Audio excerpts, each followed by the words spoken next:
Hi friend, welcome to my channel SK Sonu tech world. कैसे हैं friend? उम्मीद है काफ़ी अच्छे होंगे। फ्रेंड, यहाँ पर लगातार हमारे पास कमेंट आ रहा है जेपी यूनिवर्सिटी से संबंधित कि स्नातक पार्ट 1, पार्ट 2 तथा पार्ट 3 का जो परीक्षा है आखिर होगा तो कब तक होगा।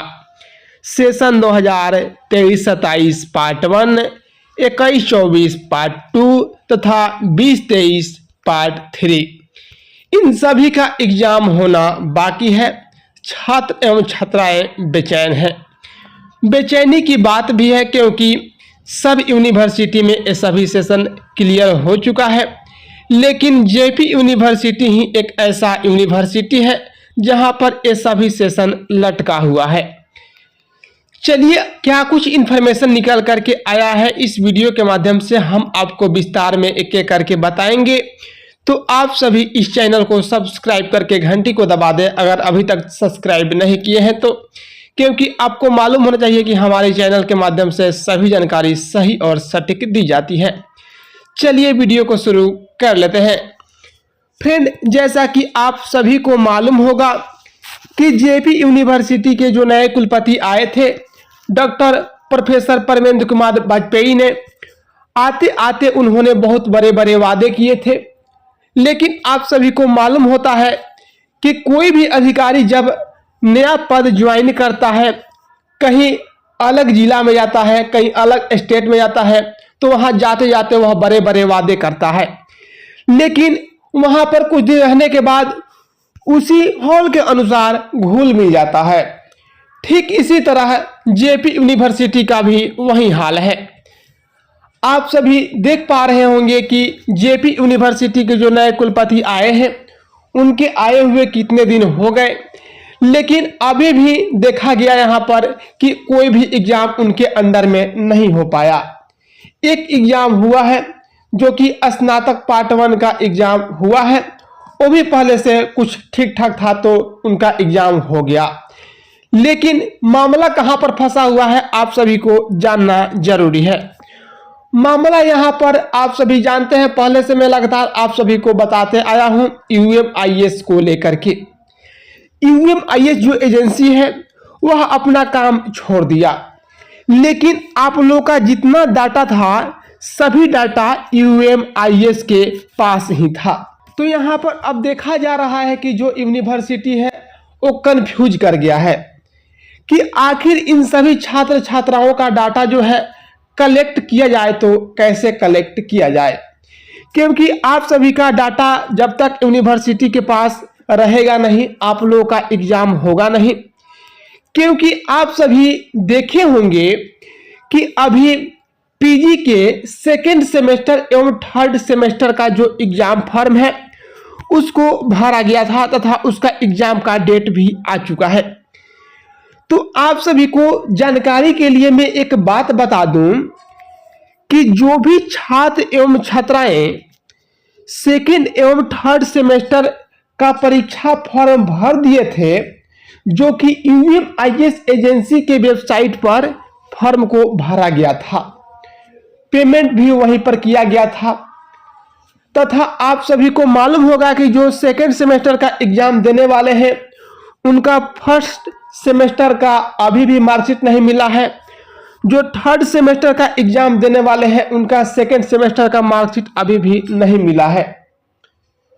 उसके बाद भी इन लोगों से फॉर्म भरवाया गया, इसके पहले भी फॉर्म भरा जा चुका था, तो इन लोगों से फिर दोबारा फॉर्म भरवाया गया, क्योंकि पहले वाला तो यूएमआईएस एजेंसी जो है वो अपना काम धाम बंद कर दिया, डाटा उसके पास था, इसलिए दोबारा फिर से फॉर्म भरवाया गया।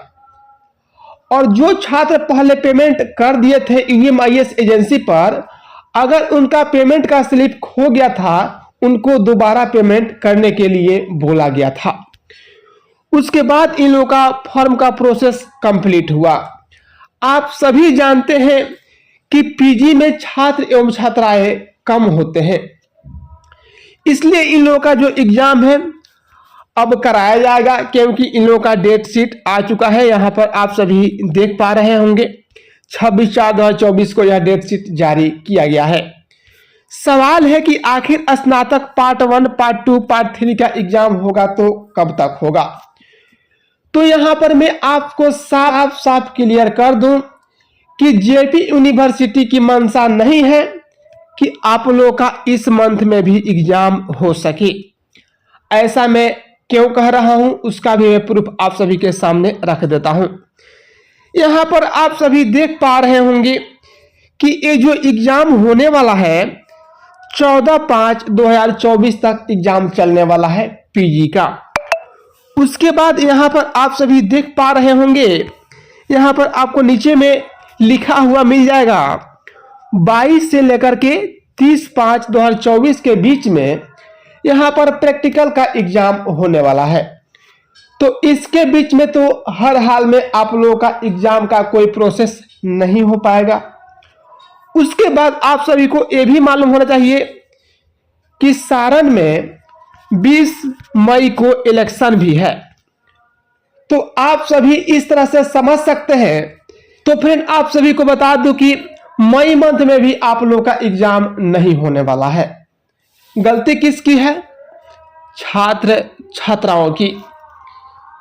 क्योंकि आप सभी समझ सकते हैं कि जब आपका मामला है तो आप सभी लोगों को यूनिवर्सिटी में जाकर के वीसी से बोलना चाहिए।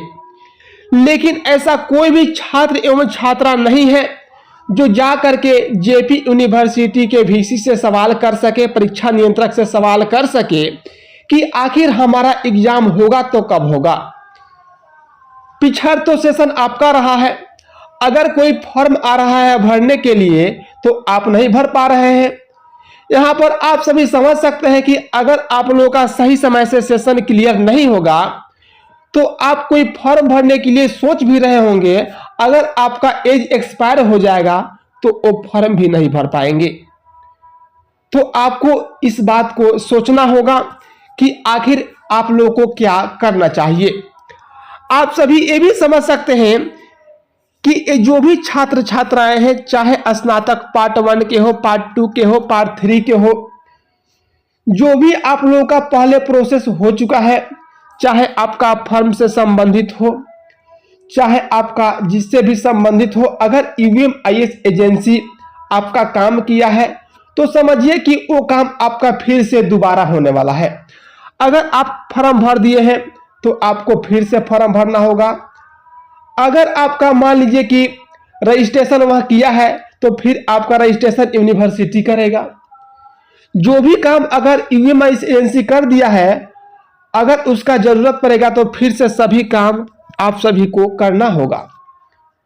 तो आप सभी वेट कीजिए। आप सभी को बता दूं कि आपके बगल में ही है पाटलिपुत्रा यूनिवर्सिटी।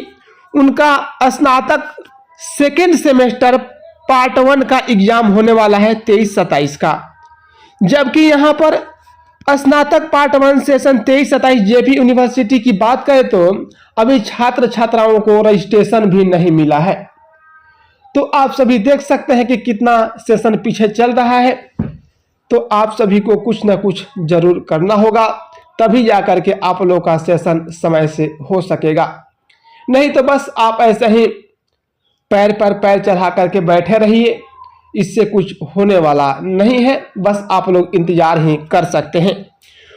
मुझे उम्मीद है कि आप सभी इन बातों को समझ चुके होंगे, क्योंकि हमारे पास लगातार बहुत सारा इमोजी डाल डाल करके रो रो करके कमेंट आ रहा है कि आखिर एग्जाम होगा तो कब होगा। फ्रेंड, मैं एक बार फिर क्लियर कर दूं कि जब जेपी यूनिवर्सिटी की मंशा साफ नहीं है तो आखिर एग्जाम होगा तो कैसे होगा। क्योंकि अगर मंशा साफ रहती तो इतने दिनों के बीच में कुछ ना कुछ जेपी यूनिवर्सिटी एक्शन जरूर लिया होता। क्योंकि ईवीएम-आईएएस का एजेंसी का जो वेबसाइट है वह दिसंबर में ही बंद हो चुका है और यहाँ पर आप सभी देख सकते हैं कि 4 मंथ यहाँ पर निकल चुका है। तो 4 मंथ में जेपी यूनिवर्सिटी कुछ ना कुछ जरूर एक्शन लिया होता और छात्र छात्राओं के हित में कदम उठाया होता, लेकिन ऐसा कुछ देखने को नहीं मिल रहा है। चलिए आगे जो भी जानकारी निकल करके सामने आएगी, मैं हमेशा कोशिश करता हूं कि आप सभी को सही और सटीक जानकारी दूं। आप सभी अगर इस चैनल को सब्सक्राइब नहीं किए हैं तो चैनल को सब्सक्राइब करके घंटी को जरूर दबा दें, ताकि आने वाली सभी महत्वपूर्ण अपडेट आप सभी को सही समय से मिल सके। फिर मिलते हैं, तब तक के लिए जय हिंद।